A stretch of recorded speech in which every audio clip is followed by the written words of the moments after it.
Tabarakalladhi biyadihil mulku wa huwa ala kulli shayin qadir. Alladhi khalaqal mauta wal hayata liyabluwakum ayyukum ahsanu amala. Wa huwa alladhi khalaqas samawati wal arda wa ma bainahuma fi sittati ayyam. Tsumma stawa 'alal arsy. Asyhadu an la ilaha illallah wa asyhadu anna Muhammadan abduhu wa rasuluhu sallallahu alaihi wasallam.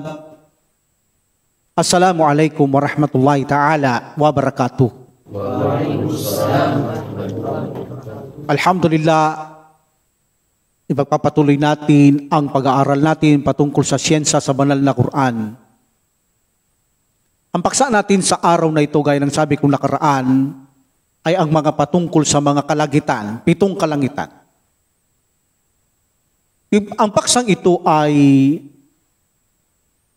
napakahirap lunukin para sa mga hindi mananampalataya. Sapagkat tingin nila ay napaka-imposible ang mga salaysay patungkol sa mga kalangitan sa aral ng Islam. Also, ang mga scientists, bigong-bigo sila pagdating sa paksang kalangitan, kung ano mayroon ang kalangitan. Ang tanging na pag-aralan nila yaong kanilang nakikita na kung paano lilikha ang mga kalangitan. Ngunit sa kabila nito'y wala na silang kaalaman.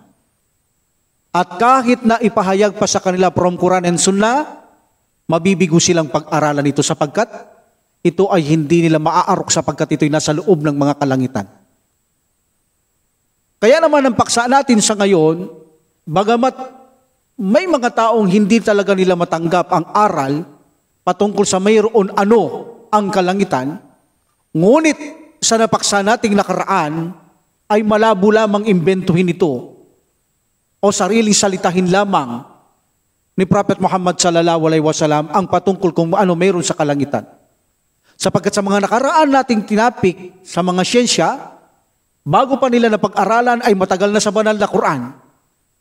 Imposible namang alam yon ng Prophet Muhammad sallallahu alaihi wasallam. So nagpapakita ang mga paksa nating nakaraan ay hindi ginawang tao, lalo na ang Prophet sallallahu alaihi wasallam, kundi ito'y malinaw na mga revelasyon sa dakilang tagapaglikha, sapagkat walang nakakaalam ng mga linikha, maliban lamang ang naglikha sa mga ito. At of course, kung ano man ang sinabi ng Quran at ng Prophet sallallahu alaihi wasallam patungkol sa loob ng langit, sa mga kalangitan na yaan, hanggang 7 kalangitan, abay napaka-imposible ring mag-imbento ng Prophet sallallahu alaihi wasallam ng mga kwento patungkol dito. Kung noong wala pa ang Prophet sallallahu alaihi wasallam, bakit hindi sila nakagawa ng mga katangisip o mga imbento sa loob ng kalangitan? Bakit nung dumating pa ang Prophet sallallahu alaihi wasallam, tsaka palilitaw ang mga salaysay sa loob ng mga kalangitan? So meaning, hindi rin kaya ng Prophet sallallahu alaihi wasallam, ito'y nagpapakita lamang kung bakit niya alam ito ang nasa loob ng kalangitan o ano meron sa taas ng kalangitan, ay dahil malinaw na ito ay revelasyon sa mga nilikha, sapagkat walang nakakaalam ng mga anumang mayroon sa kalangitan maliban ng manilikha sapagkat siyang manilikha. O kaya maaaring ipinakita ito kay Prophet Muhammad sallallahu alaihi wasallam kung ano mayroon sa itaas ng kalangitan. Ang paksa natin sa araw na ito, ang mga tanging Muslim lamang ang nakakabatid, nakakaalam, at sa mga hindi pa nakakaalam ay tiyak na sila ay naniniwala basta ito ay from Quran at authentic na hadith ng mahal na Propeta Muhammad sallallahu alaihi wasallam. So nung nakaraan, pinaksa natin ang pagkalikha ng kalupaan sa 2 araw. At bago inilatag ng Allah subhanahu wa ta'ala ang kalupaan at inilagay ang lahat sa kalupaan, siya'y nagpaimbabaw muna. Siya'y nagpaimbabaw ang Allah subhanahu wa ta'ala sa itaas upang likhain niya ang kalangitan sa loob ng 2 araw. So hindi ibig sabihin na nagpaimbabaw ang Allah subhanahu wa ta'ala para likhain niyang langit ay mataas pa sa kanya ang langit. Hindi. Ang pagpapaimbabaw, pagbaba at pag-akyat ng Allah subhanahu wa ta'ala ay hindi nating katulad. Pero hindi nangangahulugan na kapag siya'y nagpaimbabaw ay nasa itaas ang kalangitang linikha niya. No, hindi. Ang Allah subhanahu wa ta'ala ang siyang pinakamataas at malayo na siya'y makisalimuha, makihalubilo, o kaya naman siya ay pumanig tumabi, dumikit, sumiping, makisama sa kanyang linikha. Hindi. Malayo yan kay Allah subhanahu wa ta'ala, hindi tulad ng paniniwala ng iba, ng Allah subhanahu wa ta'ala, ang Allah subhanahu wa ta'ala ay naroroon kahit saan ka man naroroon. Hindi. Ang Allah subhanahu wa ta'ala, yes, naroroon, saan ka man naroroon, doon sa itaas. Nananatili siyang mataas at hindi siya nakikisama sa kanyang mga nilikha. That's why nung likha niyang kalangitan, nagpaimbabaw siya, ito ay ayon sa kanyang kapamahalaan. Hindi natin alam ito kung paano umaakyat, bumababa ang Allah subhanahu wa ta'ala sapagkat laysa kamithlihi shay. Walam yakul lahu kufuwan ahad. Walang katulad ang Allah subhanahu wa ta'ala sa kanyang mga linikha, even pagbaba, pagakyat, malayong-malayo na katulad natin ang Allah subhanahu wa ta'ala. So in this situation, nang linikha niyang kalupaan 2 araw, nagpaimbabaw muna siya para likhain niya ang ang kalangitan, 7 kalangitan. Pag sinabing linikha ang 7 kalangitan, lahat na ng linikha, either sa ilalim ng unang kalangitan na ito o sa loob nito, tinapos yan ng Allah subhanahu wa ta'ala sa loob lang ng 2 araw. Ang lahat-lahat, sa itaas, sa impapawid, sa kalawakan, linikha niya ito ng 2 araw. In chapter 41, verse 12, sinabi ng Allah subhanahu wa ta'ala, A'udhu billahi minasyaitanir rajim, bismillahirrahmanirrahim, Fakadahunna sab'a samawatin fi yawmayni, wa awha fi kulli samain amraha.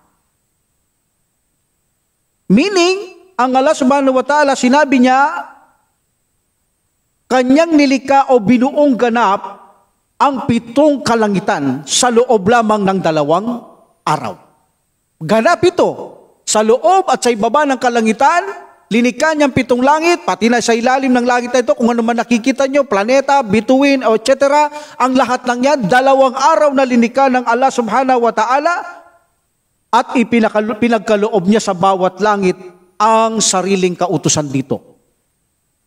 So meaning, naglagay siya sa mga kalangitan kung ano ang kailangan gamitin, pangalagaan ng mga anghel. Meaning may mga anghel ang mga kalangitan. Tulad ng aklat ng Quran, ibinaba ito in Ramadan. In verse 7, buo na aklat. Inilagay dyan ng Allah subhanahu wa ta'ala ang buong Quran sa unang kalangitan at bit by bit, within 23 years, ibinababa ito bit by bit kay Prophet sallallahu alaihi wasallam. That is one example. At mayroon sa kalangitan na ilalagay na kautusan ng Allah subhanahu wa ta'ala na walang nakakaalam maliban sa Kanya. So meaning malinaw dito ang Allah subhanahu wa ta'ala, ang lahat sa kalangitan, kalawakan, 7 kalangitan, nilikha niya lamang sa loob ng 2 araw. But remember, ang 2 araw na ito, hindi katulad ng bilang natin sa araw sa mundong ito. At ito'y pinaksa ko na, no need to repeat. Also in chapter 2, verse 29, na ang proof ay linikha ng Allah subhanahu wa ta'ala ang mga kalangitan, huwalladhi khalaqalakum ma fil ardi jami'a, thumma stawa ila sama, ipasawwahunna sab'a samawat, wa huwa bikulli syai'in alim. Sabi ng Allah subhanahu wa ta'ala, siya ang lumikha para sa inyo sa lahat, sa lahat ng anumang nasa kalupaan, at pagkaraan siya ay pumaitaas sa kalangitan ayon sa kanyang kapamahalahan at kanyang ginawa ang 7 kalangitan at siya ang lubos na nakababatid ng lahat ng bagay. Napakalinaw na sinabi ng Allah subhanahu wa ta'ala, siya ang naglikha sa mga ito. Kaya kung ano man mayroon dito, tiyak na alam yan ng Allah subhanahu wa ta'ala. Dahil siya ang lumikha niyan. At walang makakaalam nito maliban sa Kanya. Also, sinabi rin ng Allah subhanahu wa ta'ala in chapter 71, verse 15. Alam taraw kayfa khalaqallahu sab'a samawatin tibaqo? Hindi ba ninyo nakita kung paano nilikha ng Allah subhanahu wa ta'ala ang 7 kalangitan? Ito ay susun-susun. Magkakasusun, meaning patong-patong. May mga space yan, walang aligi yan. Mamaya, pakikita kong proof. Walang aligi yan, nakahanglang yan. Nilikha ng Allah subhanahu wa ta'ala ang 7 kalangitan, nang susun-susun, meaning may mga space sila. 7 kalangitan. At walang makakaalam ng kalangitan na 7, sapagkat hindi naman kayang makita ito ng mga scientists o naman kagamitan sa mundong ito, nakaharang ang unang kalangitan, walang nakakaalam ng 7 kalangitan sa mga tao, maliban na basa lamang nila ang revelasyon ng Allah subhanahu wa ta'ala sa mga nauna pang propeta, bago pa ang prophet Muhammad sallallahu alaihi wasallam. Even na ang mga aklat ng mga hindi mananampalataya, they believe na ang kalangitan ay 7. Allahu Akbar. So naipakita natin sa mga ilang aya lamang, bagamat napakaraming bersikulo o aya sa Quran, na linikha ng Allah subhanahu wa ta'ala ang 7 kalangitan. 7 kalangitan, linikha niya ito sa loob lamang ng 2 araw. Okay?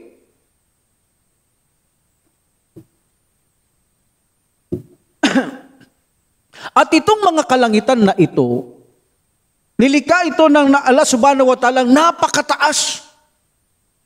Napakataas. Alam natin dating magkadikit ang kalupaan at kalangitan at nagkaroon ng Big Bang at sumambulat at ito'y itinaas talaga ng Allah subhanahu wa ta'ala, naghiwalay sila at nagkaroon talaga ng napapagitan ng langit lupa na napakatayog, napakataas. Itinaas talaga ng Allah subhanahu wa ta'ala ang kalangitan. Allahu Akbar. Ano sabi ng Allah subhanahu wa ta'ala?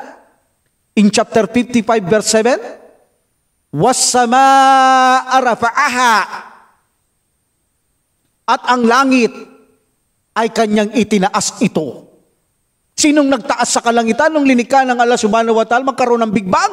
Ang Allah subhanahu wa ta'ala ang nagtaas ng kalangitan.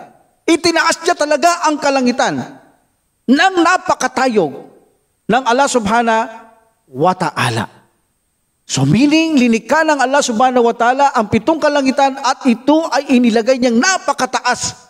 Kung ikukumpara mo sa ating sa kalupaan, ay napakalayo nito sa atin. Mamaya ibibigay natin kung anong space pagitan ng kalupaan at kalangitan.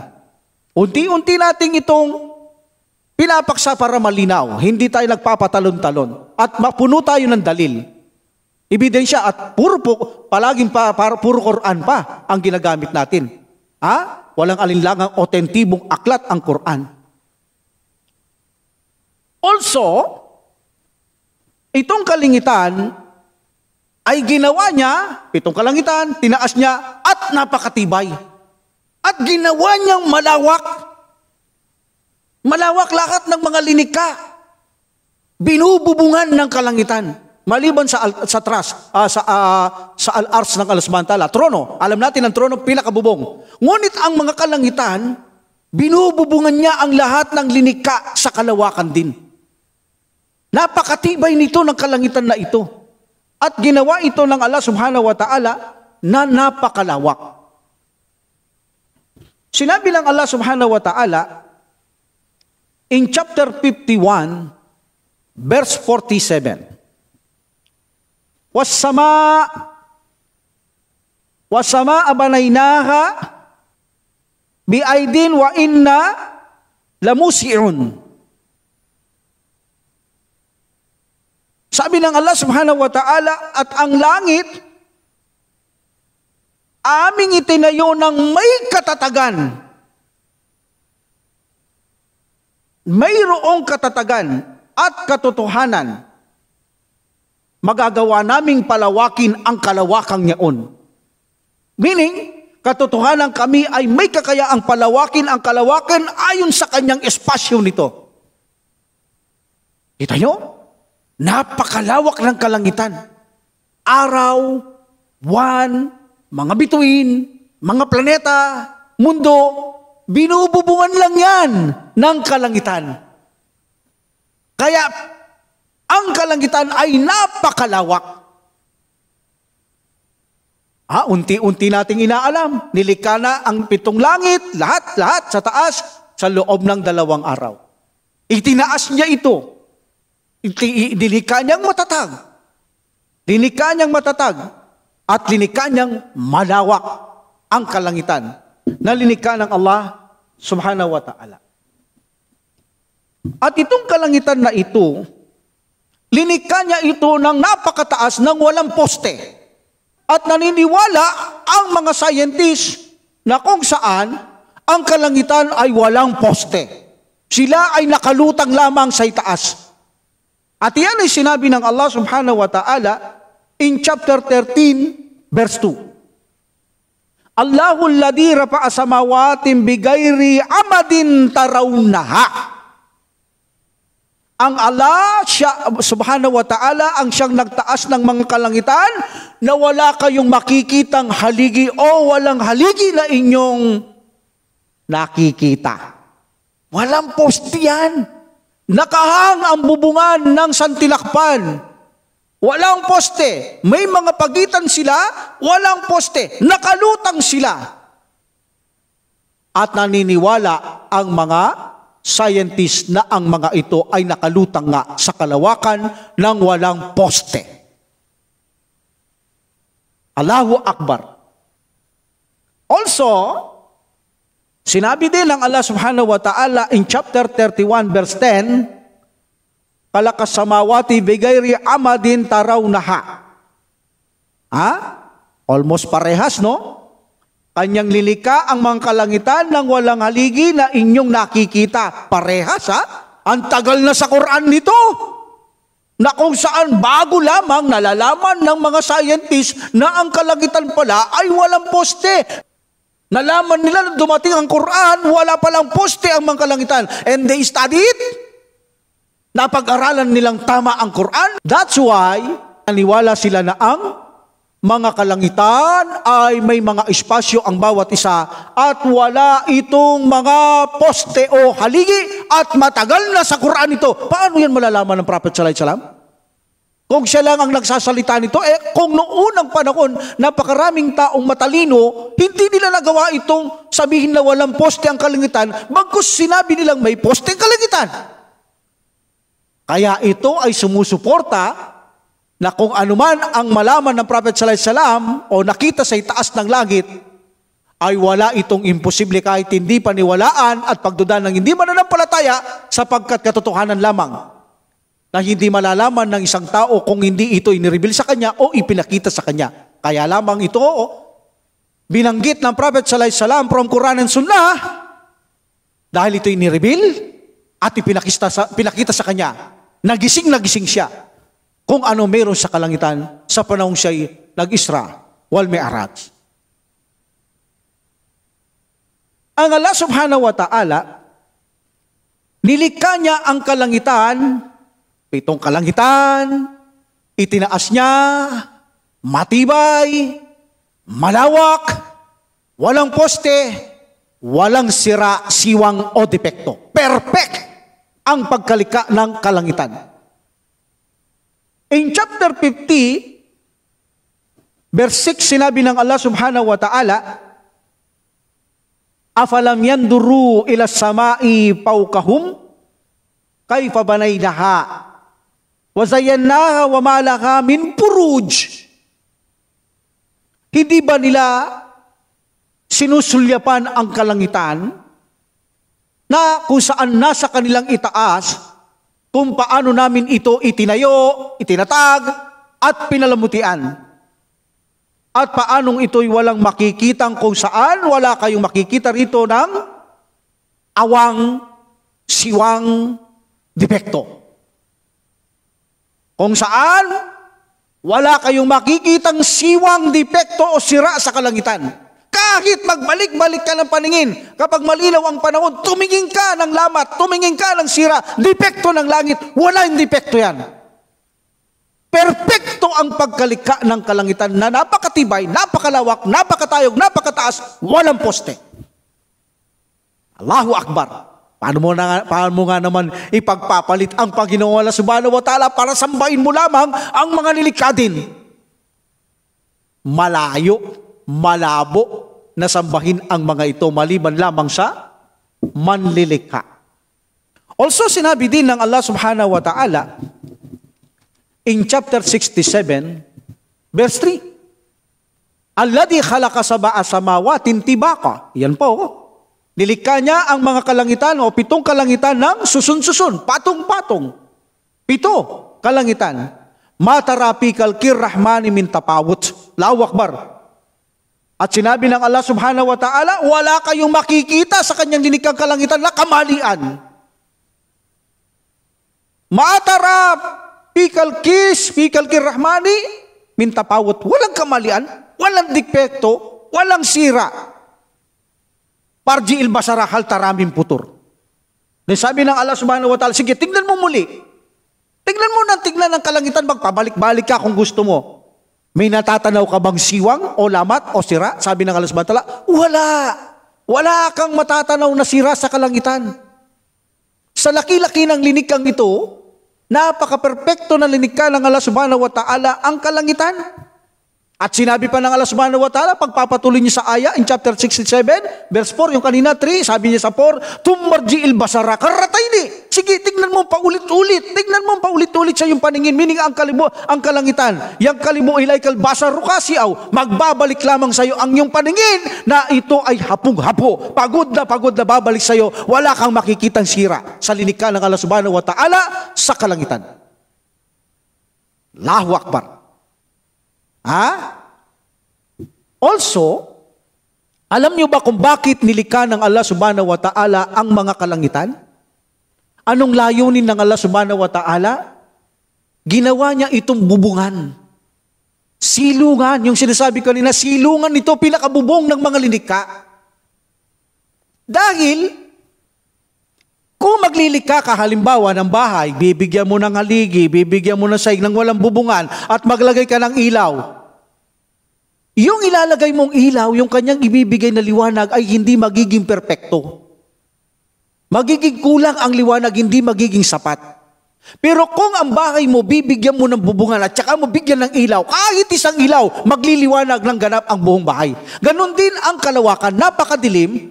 So para magbigay ng sapat, perpektong liwanag, ang Allah subhanahu wa ta'ala sa pamamagitan ng paglikha ng araw, binubungan niya. Binubungan niya ang mga linika at saka siya naglagay ng araw. Kaya makikita niyo ang araw, napaka-perpekto ng kanyang liwanag because of may bubungan siya. Dahil kung wala siyang bubungan, tiyak na hindi magiging perpekto ang liwanag ng araw dahil magbibigay din siya ng liwanag sa daas ng kadiliman. Kaya ang mga langit na ito, especially ang unang langit sa Samaud Dunya, ito ay linikha ng Allah subhanahu wa ta'ala na ang layunin niya ay ginawa niya itong silungan o bubungan ng mga linikha. In chapter 2 verse 22, sinabi ng Allah subhanahu wa ta'ala, alladhi ja'ala lakumul arda firasya was samaa binaa. Meaning, siya ang gumawa para sa inyo ng kalupaan. Ng ano? Alladhi ja'ala lakumul arda firasya, meaning bilang himlayan. Bilang himlayan ang kalupaan. Was samai binaa. The meaning of binaa, ito yaong silungan. Ginawa niya ang kalangitan bilang silungan, parang bubungan ng mga linikha. Now you know the purpose kung bakit linikha niya ang kalangitan. At meron pang iba, of course. Pero ang pinakalayunin ng Allah subhanahu wa ta'ala kung bakit niya linikang matibay, malawak, mataas ang kalangitan para gawin niyang silungan sa mga linikha. Ng Allah subhanahu wa ta'ala, yung kalawakang madilim, binigyan niya ng bubungan, tapos naglagay siya ng ilaw na araw, perpekto ang liwanag na ibinigay ng Allah subhanahu wa ta'ala sa kanyang mga linikha, sa kalawakan. Binububungan sila ng mga kalangitan, especially ang lalim ng langit, sa Samaud Dunya, binububungan ang mga linikha ng Allah subhanahu wa ta'ala. Alam natin, meron pang meron doon sa pagitan ng mga kalangitan. At binububungan din yun. Kaya linikha niya ang mga kalangitan ay mga bubungan o silungan. Linikha ito ng Allah subhanahu wa ta'ala. Also, sinabi din ng Allah subhanahu wa ta'ala in chapter 21 verse 32, وَجَعَلْنَا السَّمَاءَ شَقْفًا مَحْفُوظًا. وَجَعَلْنَا السَّمَاءَ شَقْفًا. I repeat. وَجَعَلْنَا السَّمَاءَ شَقْفًا مَحْفُوظًا. Meaning, at kami ang gumawa ng kalangitan, وَجَعَلْنَا, at kami gumawa ng kalangitan bilang iniingatang bubungan. Dahil sa meaning, pinakamalapit na liwat ng Shakpam Mahpuda, iniingat ang mga bubungan. Kaya nga matibay eh. Tapos may bantay pa dyan sa langit na yan. Ha? Meaning, ligtas at ganap na babantayan pa ang langit na ito. Ha? Linikang matibay at iniingatan. May nagbabantay dyan. Ha? Nababantayan at ganap na ligtas ito. Matibay, malawak. So meaning, ang kalangitan ay ginawa ng Allah subhanahu wa ta'ala upang sa ganun ay gawin itong bubungan, silungan ng mga nilikha ng Allah subhanahu wa ta'ala. Alhamdulillah. At alam niyo ba na ang bawat kalangitan ay may pintuhan? Yan ay sinasabi ko. Hindi na basta ito malulunok ng mga hindi mananampalataya. Na ang kalangitan ay mayroong pintuhan. Ay wala na sa kanilang aklat yan eh. Wala na rin sa mga research ng scientist yan. Hindi na nila kaya yan. Muslim lamang ang nakakaalam nito. At ito ay hindi inimbento ng Prophet sallallahu alaihi wasallam dahil kaya nating magbigay na isang napakatibay na dalil para sila ay maniwala na hindi ito linika o ginawa ng Prophet sallallahu alaihi wasallam o kinata, bagkus may pruweba na sila mismo ay maaari makumbinsi kapag ito ay nalaman nila na mayroong pinto nga pala ang mga kalangitan. Unang-una, sa banal na Quran, binanggit din to sa banal na Quran, mga pintuan, abuwab, the plural of babun, abuwabun, binanggit yan sa Quran ng Allah subhanahu wa ta'ala, meaning ang mga kalamitan ay may mga pintuan. In chapter 7, verse 40, sinabi ng Allah subhanahu wa ta'ala, innal ladina kaddabu bi ayatina wastakbaru anha, la tupattahu lahum abawabus sama. Ang mga nagpapasinungaling sa aking mga katibayan, kapahayagan, tanda, aral, iba pa, meaning aya, at nagtuturing sa mga ito ng may mga kapaluluan, pagmamataas, wastakbaru, sa kanila ang pintuhan ng langit, pintuhan ng mga kalangitan ay hindi bubuksan. Quran may nabanggit, la tupattahu lahum abawabus sama. Hindi bubuksan ang mga pintuan sa kanila sa kalangitan. According to Ibn Abbas, Mujahid, Sa'id bin Jabir, Ali bin Abi Talha radiyallahu anhum and others, sinasabi ditong hindi bubuksan ang pintuan sa mga nagmamataas, nagtatakwil ng aya, meaning di mananampalataya, unang-una yung kanilang gawang mabuti. Hindi aakyat yan sa Sidratul Muntaha. Hindi bubuksan sa kanila ang pintuan ng mga kalangitan para umakyat ang mabuting gawa. Pangalawa, yung kaluluwa nila.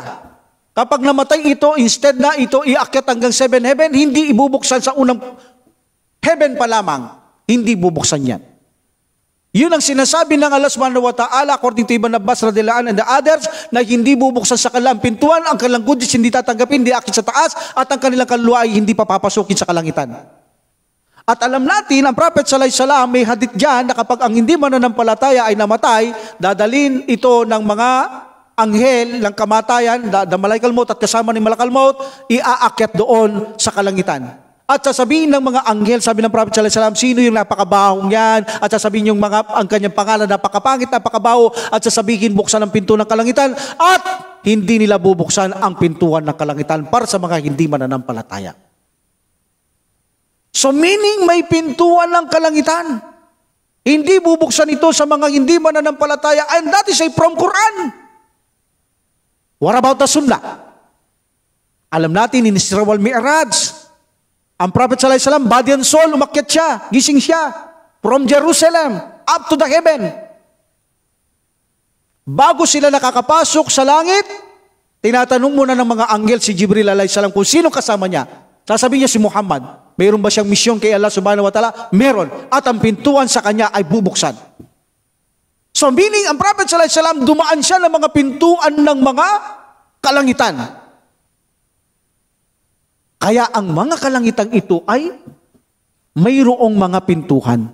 Now, sabi ko kanina, what about the kupar? Paano natin sila kumbinsihin na ang mga kalangitan nga ay may pintuhan? Dahil alam natin, ang mga scientists, nagre-research sila, na ang sukat ng tubig sa ulap ay mayroon hangganan. Actually, mayroon pa silang research na binigyan pa yan kung gaano karaming tubig ang maaaring malagay sa ulap at kapag umabot doon, hindi na pwedeng magtagal ang ulap, ito'y mangingitim at uulan na. Binigyan na lang limitasyon kung gaano karami ang pwedeng kargain ng ulap na tubig. So in this situation, alam natin kung ang tubig ulap lamang ang aasahan sa panahon ni Noah alayhis salam, hindi kayang ipalubog ang lugar na yaan ng ganong kalaking tubig. Saan nanggaling yung napakaraming tubig? Hindi na pwede sa ulap yun. Napakarami nun. Kung hindi na nga lang nagduwa si Noah alayhis salam na patigilin ang ulan, hindi na titigil yun. Saan nanggaling ang ulan? Saan nanggaling ang tubig na yun? Ang tubig na yaon ay nanggaling sa paraiso. At nagpadala siya ng tubig from Al-Kautar nang sa ganon ay lumaki ang tubig doon sa lugar ni Noah alayhis salam, nanggaling niya sa paraiso at binuksan ng Allah subhanahu wa ta'ala ang mga pinto ng langit para nang sa ganon ay patuloy itong bumuhos sa kalupaan. So meaning, kung ulan lamang ang tuturing natin dito, tinaasan na lumubog na ganong kalalim kay Noah alayhis salam, napaka-imposible nun. Napakalaking tubig kaya nun. Kaya napakalinaw kung gagamitin nila ang kanilang isip, puso at damdamin ng mga hindi mananampalataya, madaling lunukin, madaling tanggapin na ang tubig ng ito ay maaari ng daling doon sa itaas ng langit at paano naman lalabas sa langit kung walang pintuan. Allahu Akbar. So meaning lumilitaw na ang mga kalangitan ay mayroon itong mga pintuhan. Hindi lang isa, abawabon ang tinukoy ng Allah subhanahu wa ta'ala. Pero can you imagine kung may pintuan min nito sinasara, abay wala kang makikitang siwang, sabi ng Allah subhanahu wa ta'ala, magsasawa kang umanap ng lamat, kahit lamat lang. Hindi ka makakakita kapag sinarayan. Pero tumingin ka sa gawang tao, pintuan, napaka-imposibleng walang siwang yan, walang lamat, walang depekto. Pero ang langit kapag sinara ang pintuan, hindi mo makikita ang mga pintuan, walang lamat. Perfecto kapag ito'y binalik o sinara ng mga malaikang nagbabantay. Meaning may nagbabantay pa pala sa mga pintuhan ng kalangitan. At yan ay sinasabi ko na kanina, na bago pinapapasok ang Prophet sallallahu alaihi wasallam na kasama ni Jibril alaihi salam sa Isra wal Mi'raj, tinatanong si Jibril alaihi salam kung sino kasama niya, si Muhammad sallallahu alaihi wasallam, may mission siya kay Allah subhanahu wa ta'ala, may mission siya, at saka bubuksan ng mga gatekeeper ang pintuhan ng kalangitan. Ayan ang sinasabi ko, mayroon na nandoon sa lugar ng loob ng kalangitan mga anghel na kung saan nagbabantay ng mahigpit, walang makakapasok doon sa mga kalangitan na hindi dadaan sa mga anghel na ito. Dahil doon lang ang lagusan, daan ang pintuhan sa kalangitan na binabantay ang mahigpit ng mga anghel. At hindi lang yun sa ilalim din ng kalangitang ito, yung unang langit, may mga anghel din nagbabantay dyan. Bukod sa shooting star, mayroon pang mahigpit na mga anghel dyan. Mayroon pa doon sa loob ng kalangitan, sa bawat pintuhan. Alhamdulillah. So meaning, ang mga kalangitan ay mayroon itong pintuhan. At napakaraming anghel doon sa mga kalangitan sa loob. Ayan na. Paano mariresearch yan ng mga scientists? Hindi naman nila nakikita yan. Taging Muslim lang nakakaalam yan because of the revelation from the Creator. No doubt. Ang nakakaalam lang nito ay ang manlika. Ang mga anghel sa loob ng kalangitan ay napakarami. Maging sa labas, yung nagbabantay. Mga gatekeeper. Like for example, sinabi ng Allah subhanahu wa ta'ala, in chapter 53, verse 26, wa kam min malikin fis samawati la tughni syafa'atuhum syai'a illa min ba'di ay ya'danallahu liman yasha wa yarda. Meaning, at gaano karami ang mga anghel na nasa mga kalangitan, na ang pamamagitan ay hindi makakatulong kahit ano pa man maliban lamang pahintulutan sila ng Allah subhanahu wa ta'ala sa sino mang kanyang nais at kinalulugdan. Meaning walang pwedeng mamagitan kay Allah subhanahu wa ta'ala maliban lang kung pinapahintulutan kanya ng Allah subhanahu wa ta'ala. At sinabi niya dito, ang very important dito, napakaraming mga anghel doon sa mga kalangitan. Sabi ng Allah subhanahu wa ta'ala. Example, doon sa ikapitong kalangitan, mayroon doon Baitul Ma'mur. Ang Baitul Ma'mur ay katulad ng Kaaba at magkasintuwid sila na sa 7-Eleven, nakapatong siya sa 7-Eleven. Anong problema nakapatong siya? Because si Ibrahim a.s.